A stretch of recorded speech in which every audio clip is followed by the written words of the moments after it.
बिस्मिल्लाहिर्रहमानिर्रहीम अस्सलामु अलैकुम अल्लाहुम्मा सल्लि अला मुहम्मदिन व अला आलि मुहम्मद कमा सल्लैता अला इब्राहीम व अला आलि इब्राहीम इन्नका हमीदुम मजीद अल्लाहुम्मा बारिक अला मुहम्मदिन व अला आलि मुहम्मद कमा बारकता अला इब्राहीम व अला आलि इब्राहीम इन्नका हमीदुम मजीद। दोस्तों, जब से पाइकॉइन 0.19 से ऊपर जाके 0.29 पे आकर रुका है और उसके बाद मुसलसल 0.23 पे चल रहा है, तो यहाँ पे लोगों की एक्सपेक्टेशंस बहुत ज़्यादा हो चुकी हैं। यहाँ रियल वे में आपको कुछ पॉइंट्स बताना चाहता हूँ। अगर आपने उनको जहन में रखा, उनको समझने की कोशिश की, तो मैं समझूंगा कि कभी आप यहाँ पे नुकसान नहीं उठा सकते। हमेशा से मार्केट आपको फ़ायदा ही देगी। और इसमें एक चीज़ को आप समझने की कोशिश करो। यहाँ पे आप देखो इस वक्त हमारे पास मूवमेंट कितनी हो रही है। यहाँ पे पिछले 24 घंटे में लोएस्ट कितना है 0.24, हाईएस्ट कितना है 0.25, मतलब 0.01 की सारी मूवमेंट हो रही है। 0.01 की सारी मूवमेंट हो रही है, मतलब नो मूवमेंट। ये कोई बड़ी मूवमेंट नहीं है। इतनी बड़ी मूवमेंट में कोई बंदा कुछ भी नहीं कमा सकता। तो ऐसे में क्या करना है, कब होगी मूवमेंट, आपने इसकी ट्रेड को समझना है, आपने इसकी मूवमेंट को समझना है।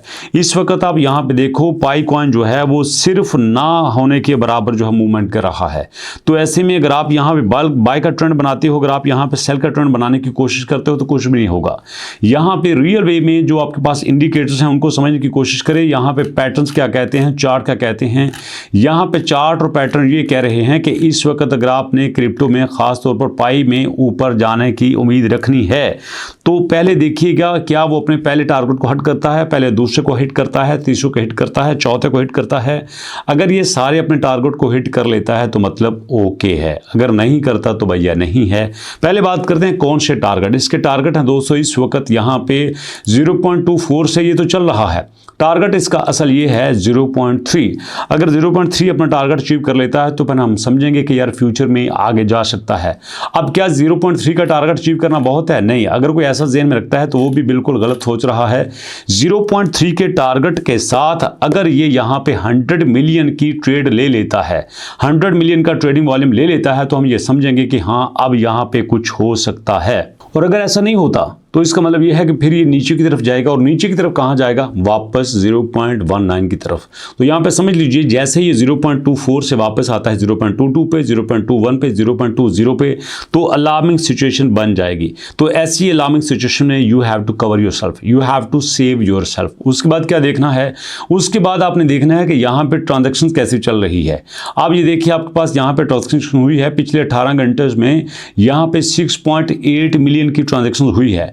और उसके बाद कोई बड़ी ट्रांजैक्शन नहीं हुई। यहाँ पे होना तो ये चाहिए था कि यहाँ पे 1 मिलियन की, 2 मिलियन की एम होती रहती, बट यहाँ पे ऐसा कुछ नहीं हुआ।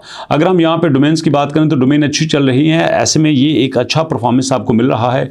लेकिन दोस्तों किसी बड़े के चक्कर में छोटा यहाँ पे मत गवाइएगा। पाई वक्त इस वक्त मूव कर रहा है, लेकिन इसकी मूवमेंट इतनी बड़ी नहीं है कि आपको बड़ा प्रॉफिट दे सके, बड़ा मुनाफा दे सके। तो ऐसे में आपका चुप रहना ही ठीक है। जब ये ऊपर जाएगा, जब ये बड़ा मूव करेगा, बड़े मूव करने की पोजीशन में होगा, तो मैं आपको बता दूंगा। लेकिन इससे पहले आपने सुकून करना है, शांति करनी है, आराम करनी है। चार्ट आप देख रहे हैं, ये चार्ट इस वक्त यहाँ पे जो मूव कर रहा है ये ना होने के बराबर है। कोई मूवमेंट नहीं है, किसी की तरफ नहीं जा रहा, ना इन्वेस्टर आ रहा है, ना छोटा ट्रेडर आ रहा है, ना बड़ा आ रहा है। तो ऐसे में आप हैं तो आप रहिए, आप बैठे रहिए सुकून के साथ, शांति के साथ। हाँ, आपने कुछ देखना है कि रियल वे में यहाँ पे कहाँ पे अपडेट आती है। देखो आपके पास अपडेट आई थी 29 अक्टूबर को, अब 3-4 दिन हो गए हैं। ऐसे में कोई बड़ी अपडेट आती है तो आपने आगे का रुख कर लेना है। अगर नहीं आती तो सुकून से रहना है, शांति से रहना है, वेट करना है और मुलाकात करेंगे नेक्स्ट वीडियो में। तब तक के लिए अल्लाह की अमान।